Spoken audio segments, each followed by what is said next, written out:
क्या भारत की समस्याओं का समाधान मार्क्सवाद में है या अम्बेडकरवाद में? डॉक्टर अम्बेडकर और कार्ल मार्क्स वैचारिक तुलना।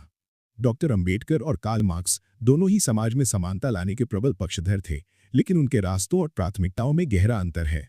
जहां मार्क्स का केंद्र वर्ग क्लास था, वहीं डॉक्टर अम्बेडकर का मुख्य संघर्ष जाति कास्ट के विरुद्ध था। यहां उनके विचारों के मुख्य अंतरों को विस्तार से समझाया गया है।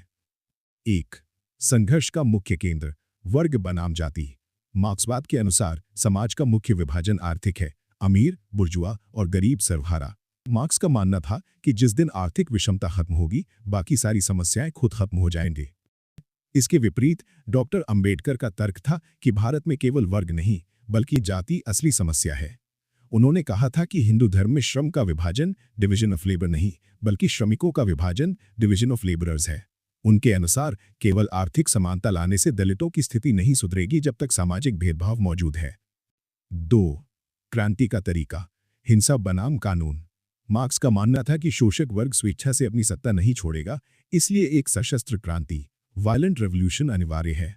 वे राज्य स्टेट को दमन का एक साधन मानते थे, जिसे अंततः खत्म हो जाना चाहिए। डॉक्टर अम्बेडकर हिंसा के सख्त खिलाफ थे। वे संवैधानिक और लोकतांत्रिक तरीकों में विश्वास रखते थे। उनके लिए राज्य शोषक नहीं, बल्कि पिछड़ों को सुरक्षा देने वाला एक माध्यम था। उन्होंने बुद्ध और उनके धम्म में तर्क दिया कि बिना रक्तपात के भी समाज को बदला जा सकता है। 3. धर्म के प्रति दृष्टिकोण। मार्क्स ने धर्म को अफीम कहा था। उनका मानना था कि धर्म लोगों को उनके वास्तविक शोषण से भटकाने और उन्हें शांत रखने का एक औजार है। वे पूरी तरह से भौतिकवादी थे। डॉक्टर अम्बेडकर ने धर्म को पूरी तरह नकारा नहीं। उन्होंने धर्म की कुरीतियों और जातिवाद की कड़े शब्दों में आलोचना की, लेकिन वे मनुष्य के जीवन में नैतिकता और आध्यात्मिकता की भूमिका को महत्वपूर्ण मानते थे। यही कारण है कि उन्होंने मार्क्सवाद के भौतिकवाद को चुनने के बजाय धम्म बौद्ध धर्म का मार्ग चुना, जो स्वतंत्रता, समानता और बंधुत्व पर आधारित था। 4. लोकतंत्र और बंधुत्व। मार्क्सवाद में सर्वहारा की तानाशाही डिक्टेटरशिप ऑफ द प्रोलेटेरिएट की बात की गई है, जहां एक वर्ग का शासन होता है। डॉक्टर अम्बेडकर के लिए लोकतंत्र केवल शासन की एक पद्धति नहीं थी, बल्कि यह एक साथ रहने का एक तरीका था। उन्होंने बंधुत्व फ्रेटर्निटी पर बहुत जोर दिया।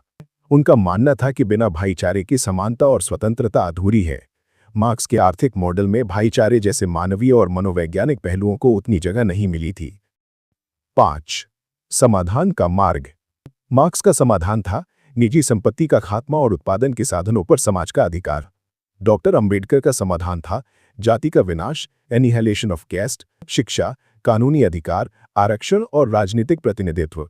वे चाहते थे कि वंचित वर्गों के पास सत्ता में हिस्सेदारी हो, ताकि वे अपने अधिकारों की रक्षा खुद कर सके।